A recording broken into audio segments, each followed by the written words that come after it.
Nanindigang hindi tumanggap ng kickback sina Congressman Arjo Atayde at Dean Asistio mula sa flood control projects. Sinabi nila yan sa pagharap nila sa executive session ng Independent Commission for Infrastructure o ICI.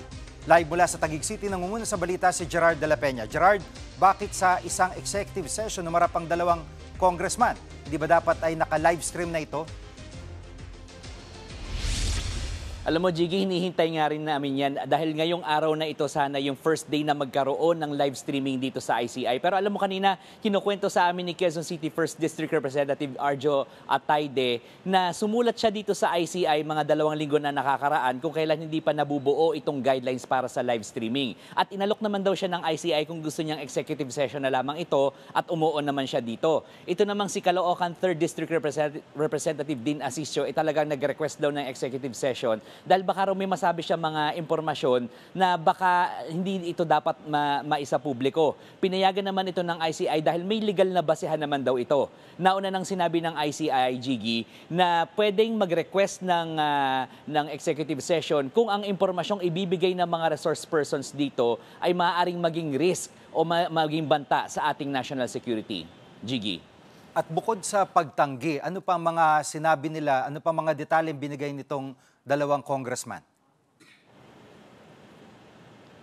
Alam mo, Jiggy, kinukwento sa atin kanina ni Congressman Atayde na sumulat nga siya dito sa ICI para voluntaryong magbigay ng testimonya at malinis ang kanilang pangalan. Kung matatandaan natin, kasama itong si Atayde at si Asistio sa mga nabanggit na mag-asawang Curly at Sara Diskaya sa isang Senate Blue Ribbon Committee hearing noong Setyembre, kung saan sinabing tumatanggap itong mga ito na hindi bababa sa 20 o hanggang around 25% na kickback mula doon sa flood control projects. Siyempre, dinenay ito ng dalawang mambabatas. At medyo naging emosyonal din itong si Congressman Arjo na mabanggit o na madawit kasi yung kanyang amang si Art na sinasabing tumatanggap din ng kickback mula sa flood control projects. Pakinggan natin ang sinabi ni Congressman Arjo.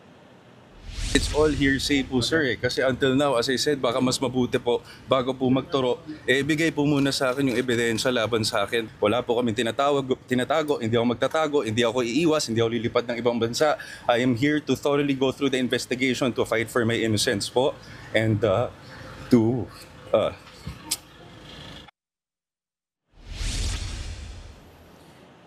Jiggy, itong si Congressman Asistio naman, kinukwento niya rin sa atin kanina na una niyang nakilala itong si Curly Diskaya sa isang awarding ceremony sa Camp Aguinaldo bandang Nobyembre din noong nakaraang taon. Pero pagkatapos noon, wala na silang ugnayan nitong mag-asawang kontraktor. At sinabi rin sa atin ni Congressman Asistio na handa siyang makapagbigay ng mga karagdagan pang mga dokumento ngayong darating na Biyernes. At itong mga dokumentong ito may kinalaman doon sa pagbabudget para doon sa mga projects doon sa kanyang distrito. Pakinggan natin ito.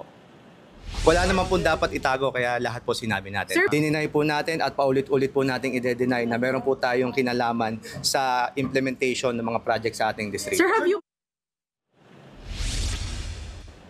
Yan muna ang latest. Balik sa'yo, Jiggy. Yun ang ulat ni Gerard de la Peña live mula sa Taguig City. Mga kapatid, Jiggy Manikad po, pagdating sa mahalagang balita sa loob at labas ng bansa, dapat una sa lahat, mag-follow at mag-subscribe na sa social media pages ng News 5.